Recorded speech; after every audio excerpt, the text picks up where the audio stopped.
faithfully delivering value, interpreting great books worldwide. Hello, this is Sally Book Talk. Today we're interpreting the book They Should Walk for You. The subtitle is Polio, an American Story. After the outbreak of the novel coronavirus pneumonia pandemic, the development of the COVID-19 vaccine is also in full swing. In just half a year, over 100 COVID-19 vaccines are under development globally. Over a dozen have entered clinical trials, and the COVID-19 vaccine is expected to be available by year-end.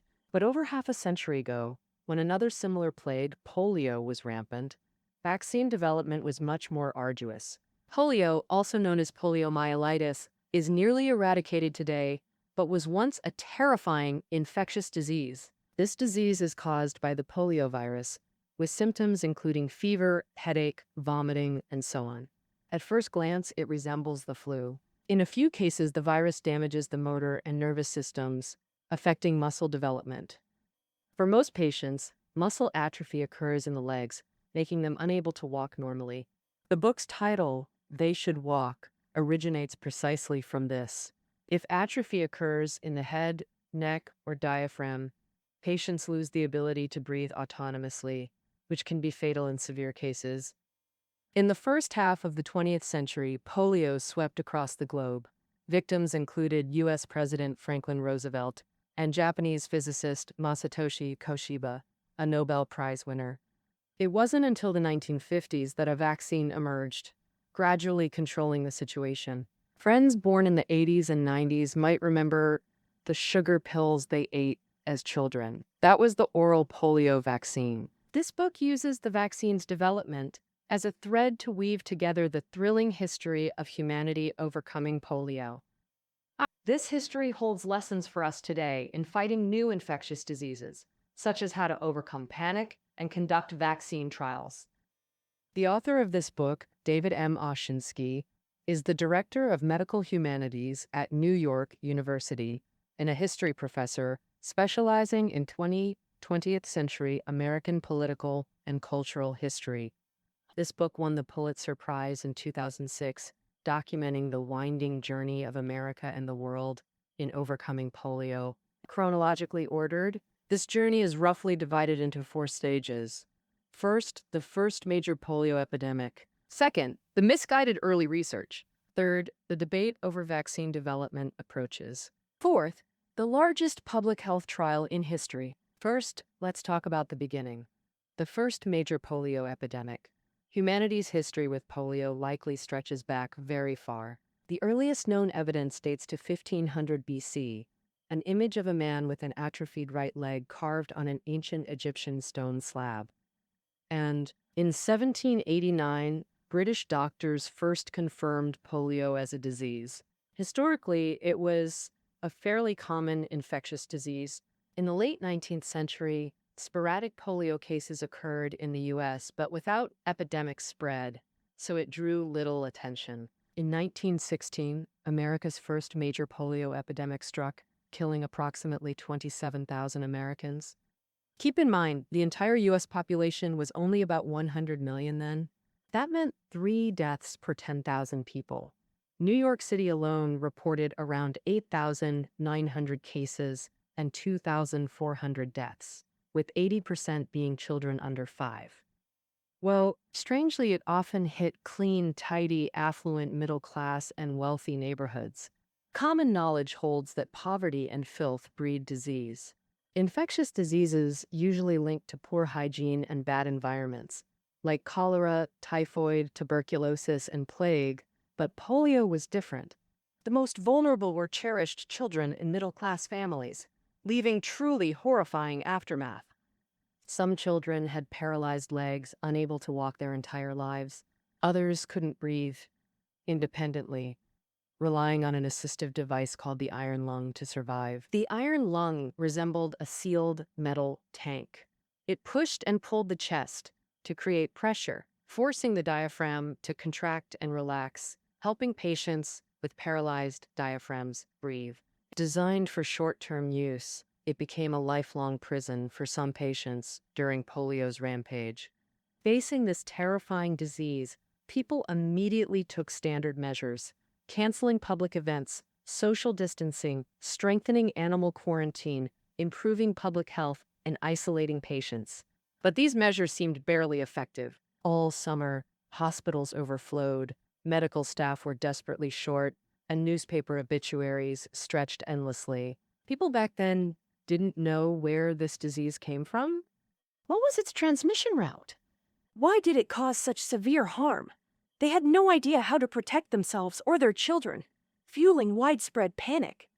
Spreading throughout society, the fear of polio became the best marketing tool. Laundry shops earnestly claimed they disinfected equipment before each wash. Ads for toilet cleaners urged people to scrub toilets more meticulously. Insurance companies introduced polio insurance. Chiropractors claimed that massage could prevent polio. Facing an unfamiliar plague, people a century ago reacted much like we do today. Medicine was underdeveloped then. Though bacteria and viruses had been discovered, penicillin hadn't been invented yet. The most advanced microscopes then couldn't detect the virus because it was too tiny. Under such tough conditions, researchers managed to extract poliovirus samples from victims' spinal cords and transmitted the disease to monkeys. This allowed medical researchers to study the virus in the lab and find ways to combat it. To defeat polio, vaccines were the greatest hope, but early research went astray. Today, the advancement of American medicine is world-renowned. They have top-tier hospitals and medical schools backed by strong financial support. But in the early 20th century, it was completely different. Doctors' salaries were meager, medical schools had low academic standards, and students without bachelor's degrees could join research. And schools lacked sufficient labs, hardware was rudimentary, and medical breakthroughs of that era happened in Europe. Americans aspiring to medical research typically went to Europe to study and stayed there to work. And to change this, American oil tycoon Rockefeller funded the Rockefeller Institute in New York, providing a solid research environment for medical researchers. The institute offered high salaries, first-class lab equipment, and minimized teaching duties for researchers. For the first time, American medical researchers received such high regard, but the first director, Simon Flexner, led polio vaccine research down the wrong path. As early as 1796, humans were vaccinated against smallpox using cowpox, marking vaccine's first appearance in human history. The principle of vaccines isn't complicated. When a pathogen first enters the body, the immune system creates an army of cells to fight the invader. When encountering the same pathogen later, these trained veterans reactivate to swiftly eliminate the enemy. The key is that vaccines stimulate the immune system to produce antibodies in the blood to combat viruses. So how does the polio virus enter the bloodstream? Flexner investigated this. Flexner fed the virus to monkeys orally, but none got sick. Then he introduced it into monkeys' nasal passages, and they quickly developed polio. It seemed clear. The polio virus entered through the nose, traveling directly along nerve pathways through the brain into the spinal cord. Flexner concluded the virus neither traveled down the digestive tract nor circulated in blood, creating a major problem. If the virus could reach the central nervous system without entering the bloodstream, what good was a vaccine? Right. For decades, believing the nasal entry theory, Flexner abandoned vaccines and sought nasal protection methods instead. But polio research had hit a dead end. Not until the 1940s did multiple scientists independently confirm poliovirus enters through the mouth. It travels down the digestive tract, eventually entering the nervous system by a bloodstream, putting vaccine research back on track. By destroying the bloodborne virus before it damages nerves, patients avoid severe after effects. Just the question of viral entry delayed research for decades. During those decades, tens of thousands contracted polio yearly in the U.S. Disability cases grew, consuming astronomical social resources for treatment. Why did they make such a mistake?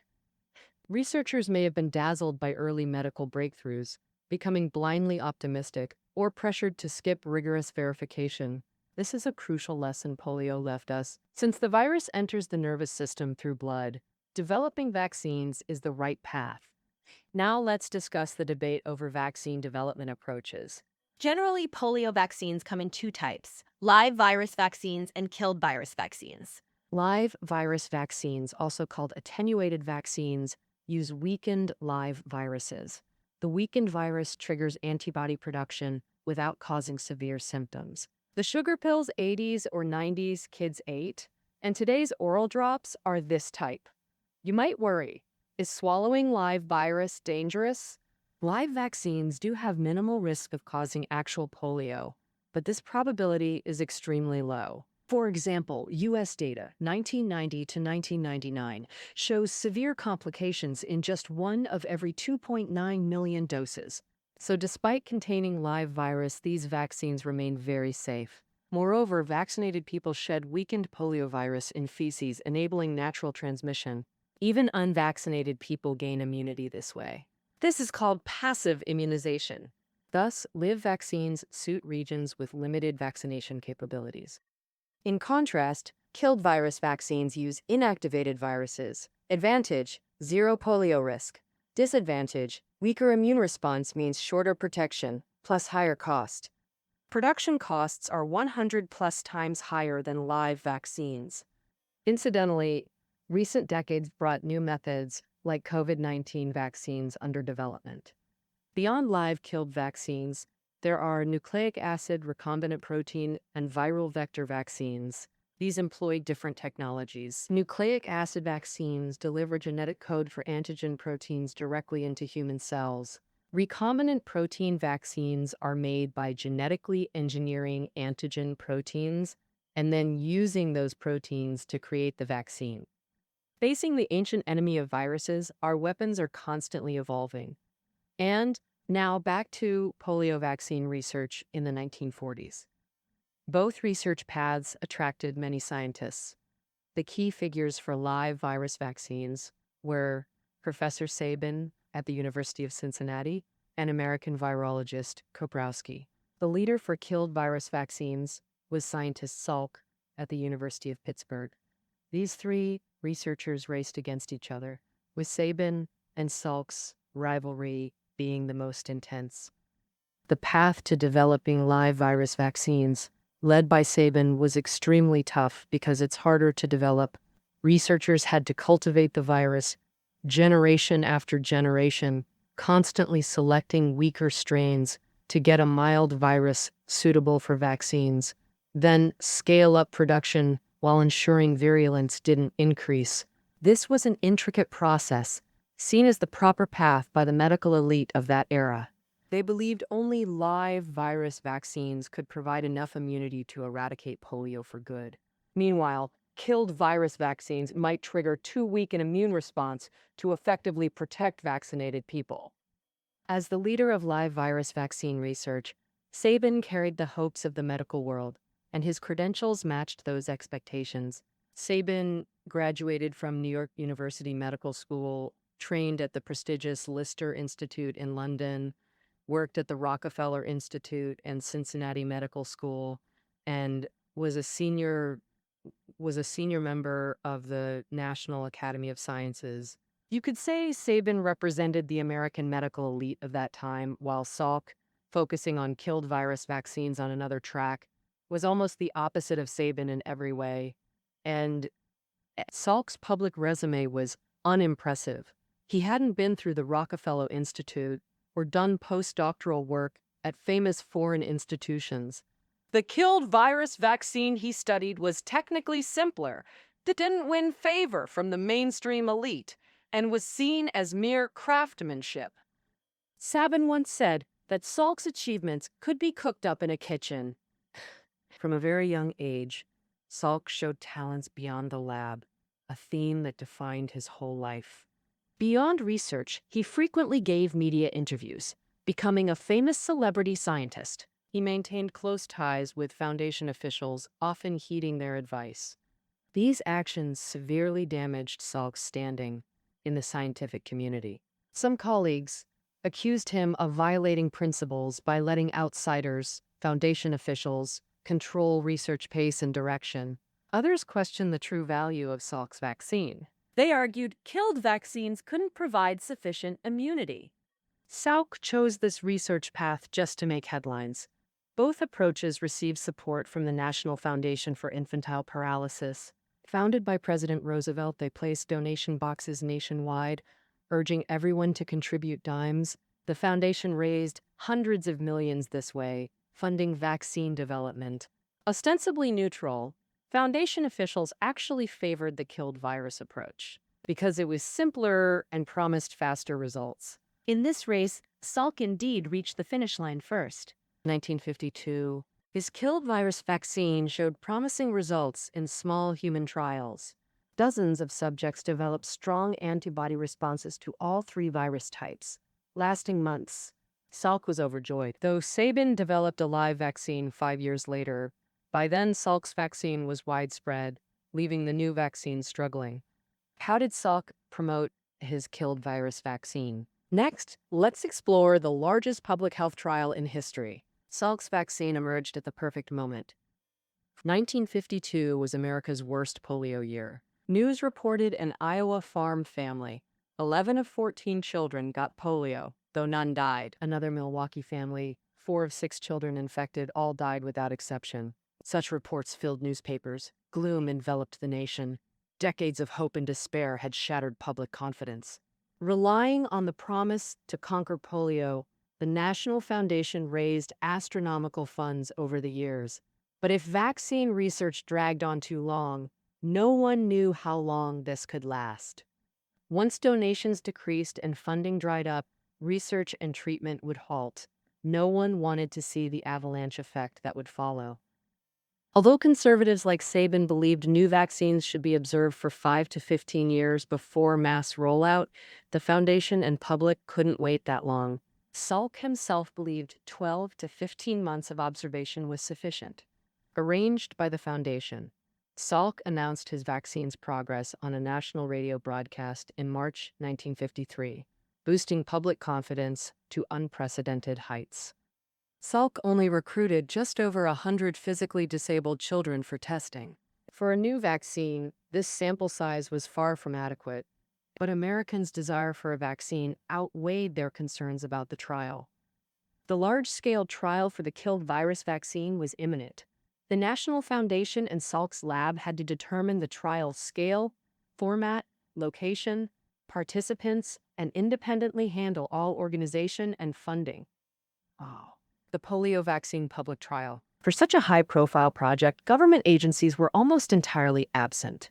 All work was led by private organizations. To us today, this scenario is simply unimaginable.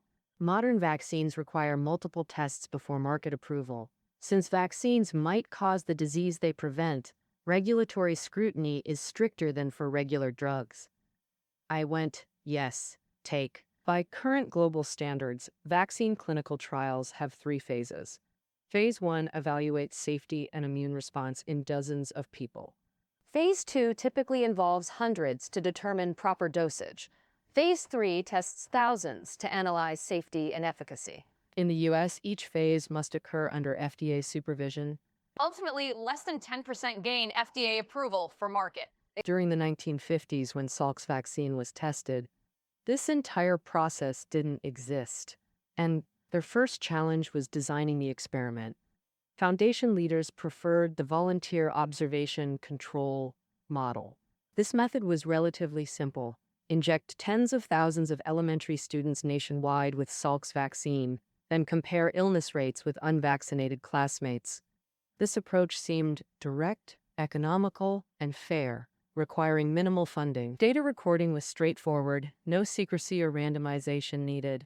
But some scientists found this flawed, arguing for an injection control group alongside the observation group, meaning some children would receive a liquid injection that wasn't the actual vaccine.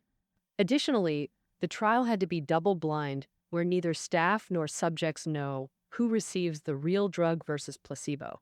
This minimizes bias for impartial results. Thus, neither children nor medical staff would know if they administered the real vaccine or substitute. All data would be coded, with only trial conductors knowing the truth. These measures reduce external interference. enhancing credibility. But drawbacks were clear. First, double-blind trials required twice as many injected children. Data recording and assessment workload also increased dramatically. Second, this raised ethical dilemmas. Simply put, is denying some a life-saving vaccine for statistical accuracy ethical? Thousands of parents volunteered children hoping for the polio vaccine, not a substitute. After prolonged debate, Foundation and scientists agreed to include both observation and injection control groups, giving some children the substitute. In the science ethics clash, science prevailed. This trial presented the National Foundation with unprecedented challenges. Adding injection controls plus regional chapters demanding inclusion made the trial unprecedentedly massive. To join this unprecedented national effort, local foundation branches had to persuade millions of parents to let their kids take part in a potentially risky trial, and the public knew almost nothing about it. To pull this off, spreading basic knowledge and easing public fear was super important. Health officials, school authorities, medical associations, news outlets, and parent-teacher groups all stepped up to back this experiment, with tens of thousands of volunteers getting trained. Per the Foundation's estimate, they roped in about 14,000 school principals, 50,000 frontline teachers, 20,000 doctors, and 40,000 nurses for the project. Plus, there were 200,000 to 250,000 non-professional active volunteers. Happy Ryer! On April 26, 1954, this largest ever public health trial officially kicked off. Over the next 3 months, more than 1.3 million kids took part, with over 600,000 getting at least one vaccine dose. The sheer size of the data even stunned statisticians. Vaccination wrapped up in summer, and crunching the numbers took a whole extra year. 1 year later, on April 12, 1955, the National Foundation went public with the trial results. The Salk vaccine was 60% to 90% effective at preventing paralytic polio. Specific numbers varied a bit, depending on the test group. Then Salk announced right then and there that he'd recently tweaked the polio vaccine. In theory, his new 1955 version and updated process might give everyone 100% immunity against paralytic polio. After the presser, the Salk vaccine got government okay in just 2 hours. 6 manufacturers, all set to go, fired up full production for the polio fight, sounding the charge for the final battle. On that very press conference day, a 9-year-old girl lay in a packed hospital room in New York City. The previous October, she caught polio and was totally paralyzed from the neck down. A mirror hung above the girl's iron lung, and through it, she saw the TV. People all over the world were celebrating the Salk vaccine's arrival. Her heartbroken mother sat by her bed, sobbing. Why couldn't you just wait 7 more months? For many such people, the vaccine came too late. The 1954 Salk vaccine trial was unprecedented and unparalleled. Before this, no civil organization in the U.S.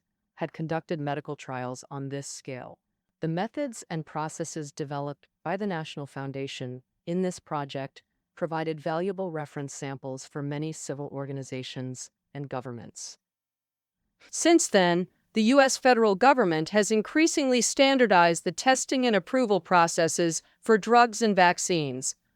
Today, the U.S. Food and Drug Administration, FDA, has become the benchmark for global regulatory agencies. We can say that it all began in the summer of 1954.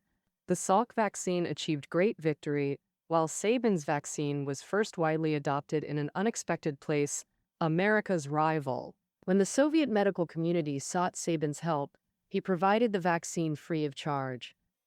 In 1959, the Soviet Union quickly mobilized state machinery for industrial production of Sabin's vaccine and completed a massive clinical trial with 10 million participants, validating its efficacy and safety.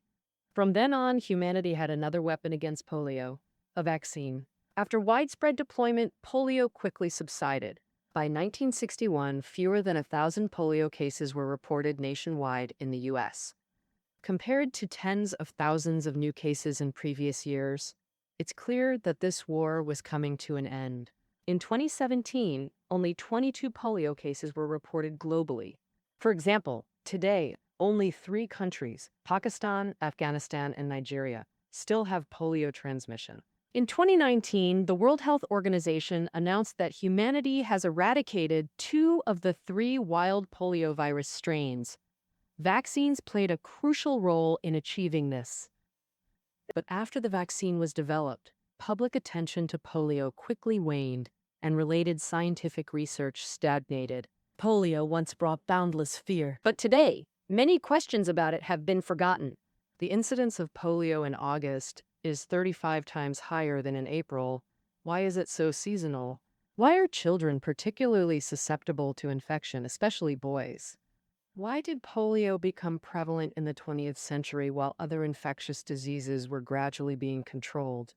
Well, why did the worst outbreaks occur in the hygienic countries of the Western world? These questions remain unanswered to this day. This parallels the fate of SARS vaccine development after the 2003 epidemic. During the SARS outbreak, multiple institutions raced to develop vaccines, but after the pandemic ended abruptly with no new cases, the fastest projects, like Salk's, only reached animal testing. None progressed to human trials, and these efforts eventually faded away. Since the 1920s, Americans believed a polio vaccine was imminent, yet truly effective vaccines weren't deployed until over 30 years later. In this war, humanity took detours, like misunderstanding viral entry, but also had strokes of luck. For instance, the million-person clinical trial succeeded in one attempt. Looking back, each event's success or failure seems purely coincidental. Yet history shows that even with bad luck, exploring all wrong paths eventually leads to the right one. For millennia, human civilization has advanced through such winding explorations. Every seeming misstep is a step towards success. Amid COVID-19's global spread, this may be polio's greatest legacy for us. All right, this concludes our interpretation of They Should Walk. Reading notes are below the audio. Until next time.